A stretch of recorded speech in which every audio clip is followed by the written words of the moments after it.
Imagine this. It's August 16, 1824, in Manhattan. Massive crowd of 80,000 people, that's 2/3 of the entire city's population, has gathered to welcome one man.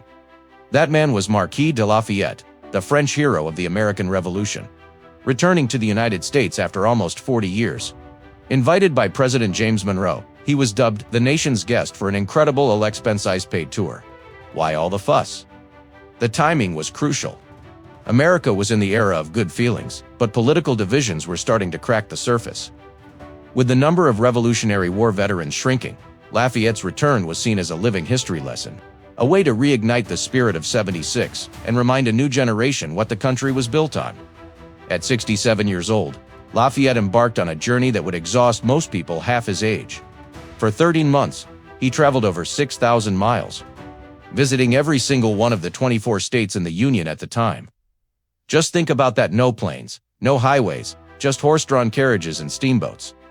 He made an astonishing 170 stops in New England alone.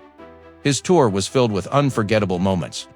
He made a tearful pilgrimage to the tomb of his dear friend and surrogate father, George Washington, at Mount Vernon.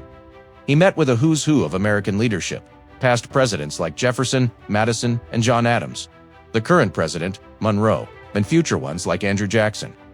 In Boston, on the 50th anniversary of the battle, he laid the cornerstone for the Bunker Hill Monument. And in a wonderfully personal moment in Brooklyn, he even picked up a 6-year-old boy from a crowd. That little boy grew up to be the great American poet Walt Whitman, who cherished the memory his entire life. But Lafayette wasn't just there for parades. As a passionate abolitionist, he was deeply troubled by slavery. While he avoided public criticism to maintain unity, he privately debated the issue with his friends, Thomas Jefferson and James Madison, at their Virginia plantations, urging them to lead the way on emancipation. The American people and Congress showed their immense gratitude.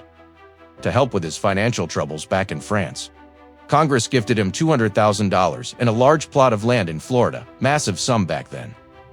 Finally, on September 7, 1825, it was time to say goodbye. Lafayette boarded a brand new frigate, symbolically named the USS Brandywine after the battle where he was wounded fighting for American freedom.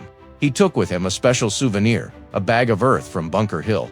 Years later, when he passed away in Paris, his sons scattered that American soil over his coffin, so a piece of the nation he helped create would rest with him forever. Lafayette's tour wasn't just a trip.